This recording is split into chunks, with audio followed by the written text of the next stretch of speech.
Fox canceled Family Guy twice, banned a finished episode permanently, pulled another one from every screen in America within days of a national tragedy, had a third held in a drawer for 4 years before anyone was allowed to watch it, and the creator of the show was booked on one of the planes that hit the World Trade Center on September 11th and only missed it because his agent gave him the wrong time. Most people know one or two of these stories. Almost nobody knows all 10. This is every single time Family Guy was banned, the full story of each case, where the decisions came from, what happened after, and what the whole picture says about a show that has spent 25 years in direct collision with the world around it. Welcome to Red Umbrella. This one is going to take a while. The first death. Fox cancels the show, 2000. On January 31st, 1999, a cartoon nobody had ever seen before aired immediately after one of the most watched events in American television history. Super Bowl 33 had just finished. Millions of people were still sitting on their couches, full of food, not particularly interested in moving. Fox knew this, and Fox had a plan. The plan was to air the pilot episode of a brand new animated show from a 25-year-old creator named Seth MacFarlane, a show about a chubby, not very smart man named Peter Griffin, his family, their talking dog, and a baby who wanted to take over the world. 22 million people watched that first episode. To understand why that number matters, and why what happened next is so remarkable, you have to understand what that premiere slot meant in 1999. The Super Bowl post-game window was the single most valuable piece of real estate in American television. The shows that aired after the Super Bowl in previous years had gone on to enormous success. Fox was not putting Family Guy in that slot because they thought it might be okay. They were putting it there because they believed in it. That was the level of confidence behind this show before a single episode had aired, and the audience showed up, 22 million of them. More people watched the Family Guy pilot than the populations of several countries. For a brand new animated show from a completely unknown creator, that number was almost absurd. MacFarlane was, by every available measure, about to become a very big deal. Family Guy returned to Fox 3 months later, on April 11th, 1999, in a regular Sunday night time slot. The show sat at 8:30 p.m., sandwiched between The Simpsons on one side and The X-Files on the other. In broadcast television terms, this was a fortress. The Simpsons was arguably the most beloved show on television. The X-Files was a cultural phenomenon. Family Guy was sitting between two giants, picking up their leftovers, and the leftovers were substantial. The show finished its first season ranked 33rd in the country in Nielsen ratings, 12.8 million households watching per episode. For a show in its first year, from an unknown creator, in a medium that most network executives still did not fully respect, these were strong numbers. Not record-breaking, not headline-grabbing, but strong, solid. The kind of numbers that said, this show has an audience, this show has a future, this show should be nurtured. Fox responded by moving it to Thursday nights. This is where the story starts to get strange. Not strange in a complicated way, strange in the way that a lot of television history is strange, which is to say, it makes no sense in hindsight, and perhaps very little sense even at the time. Fox took a show that was performing respectably in a Sunday Fortress slot and moved it to Thursdays at 9 p.m. for season 2. Thursday at 9 p.m. meant one thing in the fall of 1999. It meant Frasier on NBC. Frasier, which at that point was one of the most watched shows on television, one of the most critically celebrated shows on television, and which sat in a time slot that had historically been almost impossible to beat. The ratings dropped. Of course they dropped. Family Guy was a chaotic, strange, frequently offensive cartoon going up against a prestige drama that television critics had spent years telling audiences was important. These were not overlapping audiences. Family Guy was not going to beat Frasier on a Thursday night, and it did not. Fox watched the numbers fall and responded by moving the show again, this time to Tuesdays at 8:30 p.m., where it ran headlong into Who Wants to Be a Millionaire on ABC. Millionaire was, in the 1999 to 2000 television season, a phenomenon of its own. ABC was airing it multiple nights a week. It was pulling massive numbers. Family Guy, rattled from its Thursday experiment, was now being asked to compete with a show that the entire country seemed to be watching simultaneously. The numbers kept falling. There is a particular cruelty in watching what happened to Family Guy in its first 2 seasons, and it has nothing to do with the quality of the episodes. The show was not declining because audiences stopped liking it. The show was declining because Fox kept moving it, kept scheduling it against shows it had no realistic chance of beating, and then watched the viewership numbers as if those numbers were a verdict on the show itself, rather than a verdict on the scheduling decisions. This is a pattern that has happened with many television shows over the years, but rarely with quite this level of bad luck and bad timing stacked on top of each other. At the end of season 2, Fox canceled Family Guy. The announcement came quietly, as these announcements often do. No farewell episode was planned, no final send-off. The show was simply removed from the schedule. MacFarlane, who was 26 years old, had created a show that debuted to 22 million viewers, performed solidly in its first season, got shuffled traveled around the schedule twice, and was now gone. He later said he thought it was over. Not on hold, not in negotiation, over. What happened next is the part of the story that usually gets described as heartwarming. And it is, though it is also something stranger and more interesting than that word suggests. Letters started arriving at Fox. Not emails. This was 2000, and the internet was still relatively new as a tool for organized fan action, though it was beginning to be used that way, too. Physical letters, handwritten and typed, from people who had watched Family Guy and wanted it back. The volume was significant enough that Fox executives paid attention. Petitions circulated. Fan campaigns organized online and off. The argument being made in those letters and those petitions was simple. This show has an audience, and that audience showed up even when you kept moving the show around. And if you give us a stable time slot and treat this show like the investment you told us it was when you aired it after the Super Bowl, we will watch it. Fox listened. Within months of the cancellation, the network reversed course and ordered 13 new episodes for a third season. This was not a normal thing for a network to do. Shows that get canceled very rarely come back, and when they do, it is usually after a long, complicated process. Fox had canceled Family Guy in what amounted to early summer and brought it back before the year was out. The fan campaign had worked. This deserves a moment to sit with. The show was 6 months old when it was canceled. The people who had watched those first 2 seasons, rattled around the schedule, competing against Frasier and Millionaire and losing, those people cared enough about what they had seen to write letters and sign petitions and make enough noise that a major television network changed a business decision. That does not happen often. That almost never happens. The size and the speed of the fan response pointed at something the ratings had been obscuring. Family Guy had an audience that was not just watching, it was paying attention. These were not passive viewers who had the show on in the background. These were people who had sought the show out, even when Fox kept hiding it in different time slots, who had formed an attachment to Peter and Lois and Stewie and Brian and the strange dark universe of Quahog, Rhode Island. The ratings had not fully captured this because ratings measure how many people are watching at a given moment in a given time slot. They do not measure how much those people care. Fox had measured the first thing and missed the second entirely. Season 3 went into production. Family Guy was coming back. The fan campaign had done what fan campaigns almost never managed to do, which was to change a network's mind with enough speed and clarity that the show could actually return. There was genuine celebration in the community that had fought for the show, the sense that something had been saved before it was lost for good. And then Fox scheduled season 3 on Thursday nights at 8 p.m. against Friends, against Survivor, the 2 most watched shows on American television in the 2001 to 2002 season. Friends, at that point in its run, was pulling close to 25 million viewers an episode. Survivor had broken into the mainstream in a way that very few reality shows had before it, and the combination of the 2 on Thursday nights made that time slot essentially impossible for any competing show to win. Family Guy, which had survived its first cancellation through the sheer will of its audience, was now being asked to go up against a wall it could not climb. Season 3 aired from November 2001 through the following year. The ratings suffered. Fox, having learned nothing from what the scheduling changes had done to the show in seasons 1 and 2, had made the same calculation again, and the result was the same. In May 2002, Fox canceled Family Guy for the second time. This time, the response was quieter. The first cancellation had generated a wave of fan action fast enough to reverse the decision. The second cancellation, which came after a full season of declining numbers against impossible competition, settled over the show's community differently. McFarlane would later say that he believed, after this second cancellation, that the show was completely and permanently finished. Not paused, not in negotiation, finished. He was almost right. What the cancellation of Family Guy in 2002 looked like from the outside was a clean ending. A show had premiered with enormous promise, struggled with scheduling problems, picked up a devoted audience, lost the battle against the numbers, and been removed from television. This was not unusual. This was, in fact, extremely common. Most shows that get canceled once do not come back. Almost no shows that get canceled twice come back. Family Guy appeared to be joining the long list of television shows that had come and gone, notable in its moment, forgotten by the next season. That is not what happened. But the reason it did not happen, the machinery that was quietly building beneath the surface while the show was off the air, is its own extraordinary story. And it takes place almost entirely away from Fox, away from television sets, and inside the homes of people who refused to let go of a show they loved, even after the network had. Before we move move on, if you're enjoying this analysis, please consider subscribing. It helps the channel tremendously. The first cancellation had already told Fox something it had not fully registered. The people watching Family Guy were not casual viewers. They were the kind of audience that writes letters when the show disappears. They were the kind of audience that organizes. And in the 3 years that followed the second cancellation, they were going to prove that in a way that nobody in the television industry had ever seen before. But before any of that could happen, Fox had one more thing to do. And it was the decision that, by complete accident, would eventually save the show forever. Section 2, The Second Death, and the Resurrection Nobody Saw Coming, 2002 to 2005. When Fox canceled Family Guy for the second time in May 2002, the network needed to do something with the show's reruns. The episodes already existed. They had been produced, animated, voiced, and paid for. Sitting on them entirely made no financial sense. So Fox began the process of trying to sell the broadcast rights to other networks, offering the show's back catalog to whoever wanted it. Nobody wanted it. This is worth pausing on because it is one of the stranger footnotes in the history of American television. Family Guy had debuted to 22 million viewers 3 years earlier. It had built a devoted enough following to survive one cancellation through fan campaigns alone. And now, in 2002, Fox was trying to sell the rights to its reruns and finding almost no interest anywhere. The president of 20th Century Fox Television would later describe the eventual deal they struck as selling the rights for basically nothing. The network that acquired those rights, paying almost nothing for a show that had premiered to one of the largest audiences in Fox history, was Cartoon Network, specifically their late-night programming block for adults, which was called Adult Swim. Adult Swim had launched in 2001. It was an experiment. Cartoon Network's existing schedule ran children's programming all day, and Adult Swim was the idea of using those same channels at night to broadcast animated content aimed at grown-ups. The block started at 11 p.m. and ran through the early morning hours. The audience it was targeting was young, male, and largely ignored by traditional broadcast television. These were people who stayed up late, who had grown up watching cartoons and had not stopped just because they were no longer children,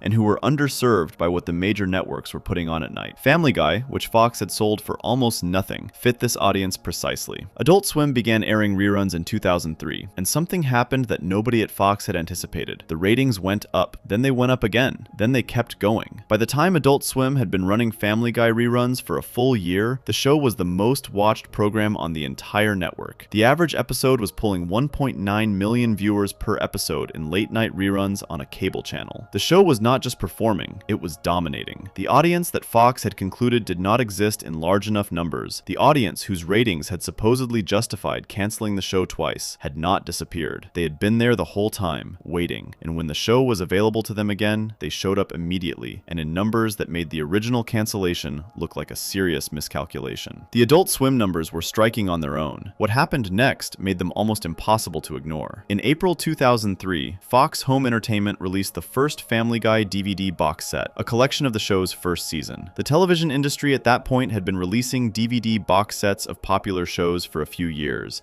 and the conventional wisdom about what sold was fairly settled. Prestige dramas sold, long-running hits sold, shows with loyal audiences who wanted to own their favorite episodes sold. A canceled animated sitcom that had been off the air for a year was not the obvious candidate for a breakout DVD release. The first Family Guy box set sold 400,000 copies in its first month. Over the full course of its release, the season 1 set sold 2.2 million copies. That number made it the best-selling television DVD of the entire year 2003. Not the best-selling animated DVD, not the best-selling Fox DVD, the best-selling television DVD of the year, period. The only television DVD that had ever outsold it was the first season of a Comedy Central show called Chappelle's Show, which had become a cultural phenomenon in its own right. Season 2 of Family Guy, released shortly after, also crossed 1 million copies. What these numbers were telling Fox, in terms that were impossible to misread, was that the audience for Family Guy had not only survived the cancellation, it had grown during the years the show was off the air. The people buying these DVDs were not all people who had watched the show during its original run. Some of them were discovering the show for the first time, picking up the box set because they had heard about it from friends, or seen it mentioned online, or stumbled across it on Adult Swim at midnight. The show was building a new audience while it was off the air, which is something that broadcast television had no real framework for understanding at the time. In 2003, the assumption was that shows existed while they were on television, and faded when they were not. Family Guy was refusing to follow that pattern. Fox executives began paying attention. The Adult Swim numbers were one data point. The DVD numbers were another. Together, they were telling a story about a show that had been canceled twice, handed off to a cable network for almost no money, and proceeded to become more popular in cancellation than it had been during its actual run. Steve Feldstein, who was a Fox home entertainment executive at the time, would later tell the New York Times that when it came to the DVD sales, there was a fan base that was lying dormant. He was right, and he was also slightly underestimating what was happening. The fan base was not just dormant, it was growing. Fan campaigns online and off continued throughout the period the show was off air. Message boards, early internet forums, and what passed for social media in the early 2000s were full of conversation about Family Guy, analysis of episodes, favorite moments, arguments about characters, petitions to Fox demanding a revival. The people who had written letters after the first cancellation had not gone away. They had moved their activity to the internet, where organizing was easier and louder. Fox began internal conversations about what it would take to bring the show back. The obstacle was practical rather than political. Animated television shows take a long time to produce. The episode production cycle for a hand-drawn animated show is close to a full year, from initial script to finished product ready for broadcast. Bringing Family Guy back was not a decision Fox could make on Monday and execute by Friday.